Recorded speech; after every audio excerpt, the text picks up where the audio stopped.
भैया मोरे अंगनिया आई जाए।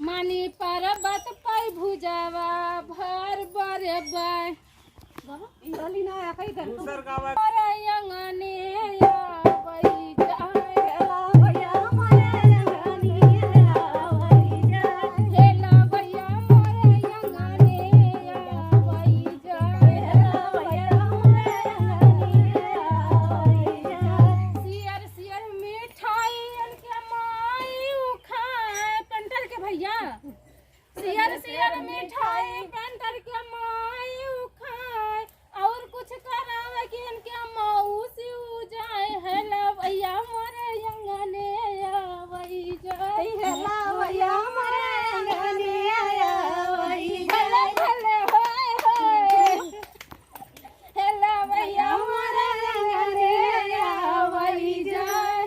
बजावा हो ढोल मास्टर सब कुछ हेला करो मैं पेंटर बहिनी हो जाए। हेला भैया मोरे अंगनिया आई जाए।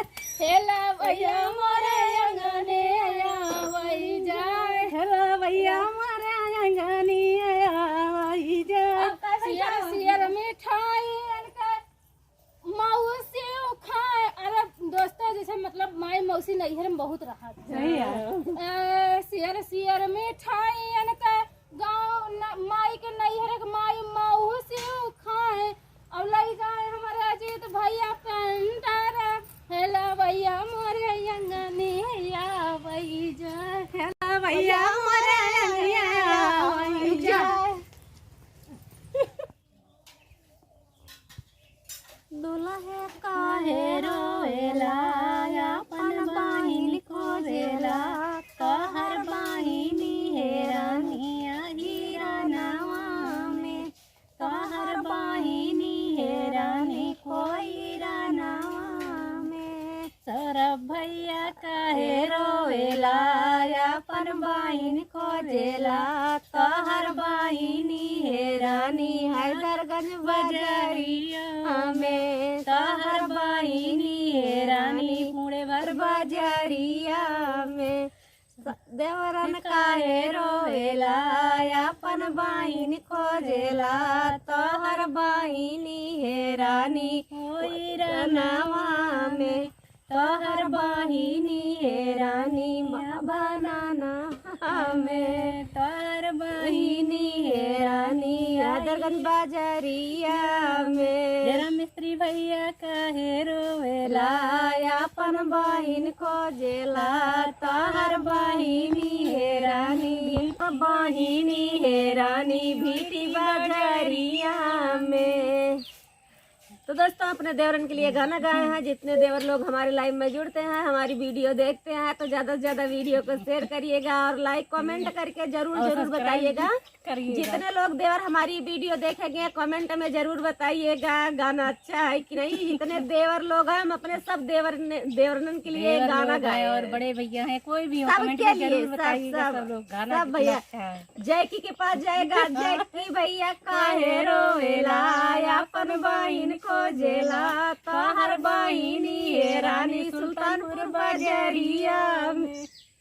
जैकी भैया अनिल भैया काहे रोएला अपन बहिन खोजेला तोहर बहिनी हेरानी सुल्तानपुर जिले में गाना गा रहे हैं। जितने देवर लोग हमारे लाइव में आते हैं हर सब के लिए हम गाना गाए हैं। और सब लोग कमेंट करके जरूर बताइएगा कौन कौन कहाँ से हमारा वीडियो देखा है। सब के लिए गाना गाए हैं और आप लोग जाइएगा। काहे रोवेला अपन बहिन को जेला तहर बहिनी हे रानी कोई रनवा में तहर बहिनी हे रानी आई रनवा में तहर बहिनी हे रानी पंडित नवा में तहर बहिनी हे रानी वही पूरे जिलावा में। चलिए और हम अपने पंकज भैया का नाम जरूर लेंगे।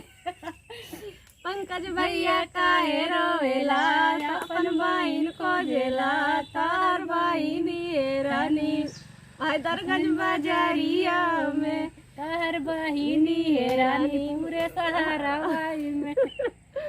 और जितने जितने देवर लोग का नाम नहीं लिए हैं माफी चाहते हैं, सब लोग जरूर कमेंट करना। सब देवर के लिए है, बता दे रहे हैं, नाम नहीं ले पा रहे, भूल गए हैं, नाम नहीं याद है। तो जितने जितने लोग का नाम याद है उतने लोग का नाम लिए हैं। और जिसको कमेंट करेगा अगले गाने में उनका नाम जरूर लेंगे और उनके नाम लेके गाना गाएंगे। क्योंकि हमारे देवर लोग को गाड़ी बहुत पसंद है। कहते हैं भाभी अगर हमारा नाम लेती है तो हमको बहुत अच्छा लगता है।